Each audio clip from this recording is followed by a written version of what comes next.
Hello friends, இந்த order சிந்தாமணிக்கு போனதில் யாருக்கெல்லாம் அதிர்ச்சியாக இருக்குதோ அவங்களாம் நம்ம வீடியோக்கு ஒரு லைக் பண்ணிக்கோங்க. ஆமாம் ஃப்ரெண்ட்ஸ், எவ்வளோ தான் பிரச்சனைகள் வந்தாலும் ஃபைனலாக மீனா கரெக்டான டைமில் பணத்தை கட்டிடுவாங்க அப்படின்னு தான் நம்ம நினச்சோம். பட் நம்ம எதிர்பார்த்ததுக்கு ஆப்போசிட்டாக தான் இன்றைக்கி எபிசோடில் நடந்திருக்குது. இன்றைக்கி எபிசோடில் பார்த்தீங்கன்னா சிந்தாமணி பிளான் பண்ண மாதிரி சிந்தாமணி தான் ஜெயிச்சிருக்காங்க. மீனாவை அவங்க தோக்கடிச்சிட்டாங்க. மீனா எவ்வளவோ முயற்சி பண்ணாங்க அவங்கக்கிட்டேருந்து பணத்தை பிடுங்கிட்டு ஓடிடலாம் அப்படின்னு சொல்லிட்டு. ஆனால் இவனுங்க ஸ்கெட்ச் போட்டு என்ன பண்ணிட்டாங்க, பணத்தை திருடிட்டாங்க. ஸோ மீனா ரொம்பவே பாவம் அப்படின்றதான் நிதர்சனமான உண்மை.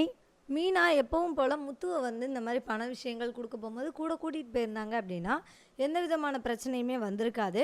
இன்றைக்கி முத்து மேலே இருந்த கோவத்தில் அவங்க மட்டும் தனியாகவே கிளம்பி வந்தாங்க. ஸோ அதுதான் இன்றைக்கி ஒரு மிகப்பெரிய பிரச்சனைக்கு காரணமாக அமைஞ்சிருக்குது. சிந்தாமணி ஆல்ரெடி மண்டபத்தில் போய் வெயிட் பண்ணிக்கிட்டே இருக்காங்க. எதற்காக அப்படின்னா மீனா வரமாட்டா, அப்படி வராத டைமில் நம்ம என்ன பண்ணலாம், பணத்தை கொடுத்து இந்த ஆர்டரை தன்வசப்படுத்திட்டு அங்கேருந்து கிளம்பிடலாம் அப்படின்ற ஒரு கெட்ட எண்ணத்தில் அங்கே மண்டபத்தில் வெயிட் பண்ணிக்கிட்டே இருக்கிறாங்க. ஸோ அப்போ மீனா கரெக்டான டைமுக்கு வீட்டிலேருந்து என்ன பண்ணிடுறாங்க, கிளம்பிடுறாங்க. இன்றைக்கி பிரச்சனை நடந்ததுக்கு முழுக்க முழுக்க காரணம் யார் அப்படின்னு சொல்லி பார்த்திங்கன்னா நம்ம விஜயா மட்டும்தான். ஏன்னா விஜயா என்ன பண்ணிட்டாங்க அப்படின்னா, இங்கே பாருங்கள் பணம் அவளுக்கு கிடச்சிருச்சு அப்படின்ற விஷயத்த யார்கிட்ட சொன்னாங்க அப்படின்னா சிந்தாமணிக்கு கால் பண்ணி சொல்லிட்டாங்க. ஸோ இதுதான் அவங்களுக்கு ஒரு மிகப்பெரிய பிரச்சனையாக மாறி இருக்குது. இப்போது சிந்தாமணி நினச்ச விஷயங்கள் அவங்களுக்கு ஈடேற போகுது அப்படின்னு தான் சொல்லி ஆகணும். ஏன்னா சிந்தாமணியை பொறுத்த வரைக்கும் அவங்க நினைக்கிற விஷயங்கள் எல்லாமே நடக்கணும், அதற்காக என்ன வேணாலும் பண்ணலாம் அப்படின்னு சொல்லி நினைக்கிற ஒரு மோசமான கேரக்டர் தான் சிந்தாமணி. ஸோ சிந்தாமணி என்ன பண்ணுறாங்க அப்படின்னா, அவங்க அவங்களுடைய ஆட்கள், அதாவது நம்ம விஜயா கிட்டேருந்து நியூஸ் போயிடுச்சு, இந்த மாதிரி என்னாச்சு அப்படின்னா அவளுக்கு பணம் கிடச்சிருச்சு, அதை கட்டுறதுக்காக அவள் வந்துக்கிட்டு இருக்கா அப்படின்ற விஷயம் தெரிஞ்ச உடனே சிந்தாமணி என்ன பண்ணிட்டாங்க, ஒரு மிகப்பெரிய பிளான் பண்ணிட்டாங்க. அவங்களுடைய ஆட்களை வச்சு வழியிலே என்ன பண்ணுங்க, பணத்தை அடிச்சிருங்கடா அப்படின்னு சொல்லி ஒரு பெரிய பிளான் பண்ணிட்டாங்க. அப்படி பிளான் பண்ணி பணத்தை சுருட்டணும் அப்படின்னு சொல்லி அவங்க நினச்ச மாதிரியே அவங்களும் என்ன பண்ணிட்டாங்க, பணத்தை சுருட்டிட்டாங்க. ஸோ இப்போது இந்த இடத்துல பாவம் யார் அப்படின்னு பார்த்திங்கன்னா மீனா தான் ரொம்ப ரொம்ப பாவம். மீனா எவ்வளவோ தடுக்க முயற்சியும் பண்ணாங்க, பட் அவங்களால முடியல. அவங்களும் ஓரளவுக்கு முயற்சி பண்ணி பார்த்தாங்க, பட் இவங்கக்கிட்டேருந்து பணத்தை வாங்க முடியல. அப்படின்றதுனால மீனா இந்த இடத்துல தோற்று போய் தான் நிற்கிறாங்க. ஸோ பணத்தை கரெக்டான டைமுக்கு கெட்டலை. அது மட்டும் இல்லாமல் அவங்க ரோட்டில் கீழே விழுந்துட்டாங்க. அவங்கள தள்ளி விட்டுட்டு ஓடிட்டாங்க அந்த ரவுடி பசங்க. ஸோ அவங்களுடைய ஃப்ரெண்ட்ஸ் எல்லாருமே பூ எவ்வளோ ஆகும் அப்படின்னு சொல்லி டெக்கரேஷனுக்காக பார்க்க வந்துட்டு இருந்தாங்க இல்லையா, அவங்களும் வந்துட்டாங்க. மீனாவை பார்த்து அதிர்ச்சி ஆகிட்டாங்க. ஐயோ என்னாச்சு மீனாக்கு அப்படின்னு சொல்லிட்டு வேகமாக அவங்கள ஆட்டோவில் கூப்பிட்டுட்டு ஹாஸ்பிட்டலுக்கு கிளம்புனாங்க.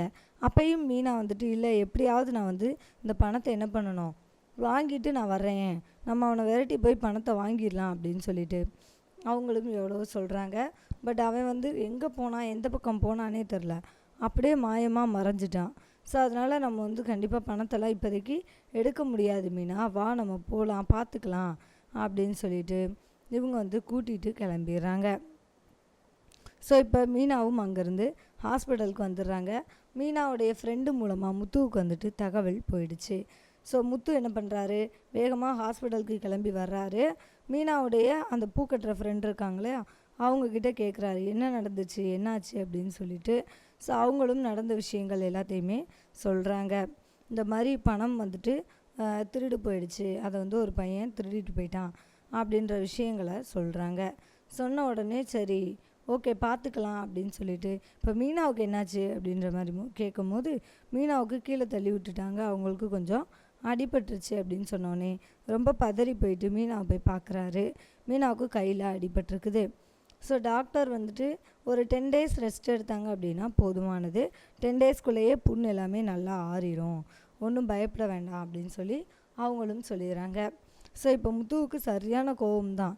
இவன் கண்டிப்பாக நம்ம என்ன பண்ணக்கூடாது, சும்மாவே விடக்கூடாது, ஏதாச்சும் பண்ணியே ஆகணும், அந்த பணத்தை எடுத்தவனை நம்ம கண்டிப்பாக சும்மா விட்டுறக்கூடாது அப்படின்னு சொல்லி நம்ம முத்து மனசுக்குள்ளே பதிய வச்சிட்டாரு. இப்போது அதை நம்ம பணத்தை மீட்கிறதுக்காக என்ன பண்ணணுமோ அதை பண்ணிக்கலாம் அப்படின்னு சொல்லிட்டு இவங்க ஒரு பக்கம் ட்ரை பண்ணுறாங்க. ஸோ இப்போ மறுநாள் ஆகிடுது, நாளைக்கு ஆகிடுது. அப்போது மீனாவுக்கு அடிபட்டிருக்கு அப்படின்னோடனே அவங்க அம்மாவும் சீதாவும் மீனாவை பார்க்குறதுக்காக வீட்டுக்கு வந்திருக்காங்க. ஸோ வீட்டுக்கு வந்தோடனே நம்ம மீனா கிட்ட, ஐயோ என்னாச்சு மீனா, என்னாச்சு உனக்கு அப்படின்னு சொல்லிட்டு அவங்க ரொம்பவே வருத்தப்படுறாங்க. ஸோ இப்போது நம்ம விஜயா வந்துட்டு ரொம்பவே கோவப்பட்டுக்கிட்டு தான் இருக்காங்க. ஏன்னா அவங்க வீட்டுக்கு வந்த உடனே பார்த்திங்கன்னா விஜயா கொஞ்சம் இறக்கப்பட்டாங்க. ஏன், எப்படி அடிபட்டுச்சு, எதுக்கு இப்படி உட்காந்து அழுதுகிட்டு இருக்கா அப்படின்ற மாதிரிலாம் கேட்டாங்க. பட் இதனால தான் அடிபட்டுச்சு, இவங்க வந்து துரத்திட்டு வந்து தான் கீழே தள்ளி விட்டுட்டாங்க, அதனால தான் அடிபட்டிருக்கு அப்படின்ற விஷயம் தெரிஞ்ச உடனே இவங்களுக்கு ரொம்பவே வந்துட்டு ரிலாக்ஸ் ஆகிட்டாங்க. ஓகே, அப்போ இதனால தானா, இப்போ இது ஒன்றும் அப்படி ஒன்றும் பெரிய விஷயம்லாம் கிடையாது அப்படின்னு சொல்லிட்டு அவங்க வந்துட்டு என்ன பண்ணுறாங்க, ரொம்பவே ரிலாக்ஸ் ஆகிட்டாங்க. பட் இருந்தாலும் அவங்களால தான் அடிபட்டுச்சு அப்படின்ற ஒரு குற்ற உணர்ச்சி கூட இவங்களுக்கு இல்லை அப்படின்றது தான் இந்த இடத்துல வருந்தத்தக்க விஷயமா இருக்குது. ஸோ இப்போ இதற்கப்புறம் பார்த்திங்கன்னா அவங்க என்ன பண்ணுறாங்க அப்படின்னா, நம்ம முத்து கரெக்டாக யோசிக்கிறாரு. இங்கே பாருங்கள், நம்ம என்ன பண்ணணும், உடனே வந்துட்டு மீனா நீ எந்த மண்டபத்துக்கு ஆர்டர் எடுக்க போனியோ அந்த மண்டபத்தோட அட்ரஸை எனக்கு கொடு அப்படின்ற மாதிரி அவர் சொல்லி மண்டபத்தோட அட்ரஸை கேட்குறாரு. ஸோ இவரும் என்ன பண்ணுறாங்க அப்படின்னா மண்டபத்தோட அட்ரஸை கொடுக்குறாங்க. ஸோ கொடுத்தோடனே நம்ம முத்து வந்துட்டு அந்த மண்டபத்துக்கு வேகமாக கிளம்பி போகிறாரு. ஸோ சீதாவும் அவங்க கூட கிளம்பி போகிறாங்க. ஸோ சீதாவும் வந்துட்டு சப்போர்ட்டாக, மாமா நம்ம வந்து சீக்கிரமாக என்ன பண்ணணும், அவங்கள கண்டுபிடிக்கணும், யார் அந்த பணத்தை அடித்தாங்கன்னு அப்படின்னு சொல்லிட்டு சொல்லும்போது அப்போ முத்து சொல்கிறாரு, இங்கே பார் சீதா, இதில் வந்து நம்ம கண்டுபிடிக்கிறதுக்கோ இதுக்கப்புறம் நம்ம வந்து யோசிக்கிறதுக்கோ ஒன்றுமே கிடையாது. ஏன்னா பணத்தை எடுத்தது கண்டிப்பாக யாருன்னு நமக்கே தெரியும்.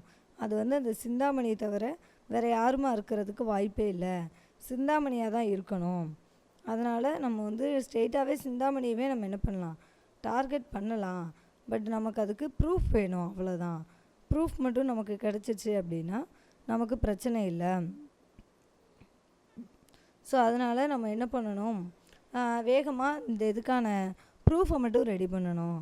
அந்த அவன் தான் வந்துட்டு சிந்தாமணியோட ஆட்கள் தான் இந்த பணத்தை எடுத்தாங்க அப்படின்றதுக்கான ப்ரூஃபை மட்டும் நம்ம ரெடி பண்ணிட்டோம் அப்படின்னா நமக்கு வந்து பிரச்சனையே கிடையாது அப்படின்னு சொல்லிட்டு இவங்க வந்துட்டு நினைக்கிறாங்க. ஸோ இப்போ மண்டபத்துக்கு போகிறாங்க. போய் அந்த மண்டபத்தை சுற்றி இருக்கிற ஏரியாவில் எங்கன மீனா வந்து விழுந்து கிடந்தாங்க அப்படின்ற விஷயத்தை வந்துட்டு முத்து விசாரிக்கிறாரு. அப்படி விசாரிக்கும் போது இந்த இடத்துல தான் அப்படின்னு சொல்லிட்டு அவங்க வந்து பர்டிகுலர் இடத்தையும் காமிக்கிறாங்க. இங்கே தான் அவள் வந்து விழுந்து கிடந்தாங்க மீனா, நாங்கள் மீனா வந்து இங்கேருந்து தான் கூட்டிகிட்டு போனோம் அப்படின்ற விஷயங்களை சொல்லிடுறாங்க.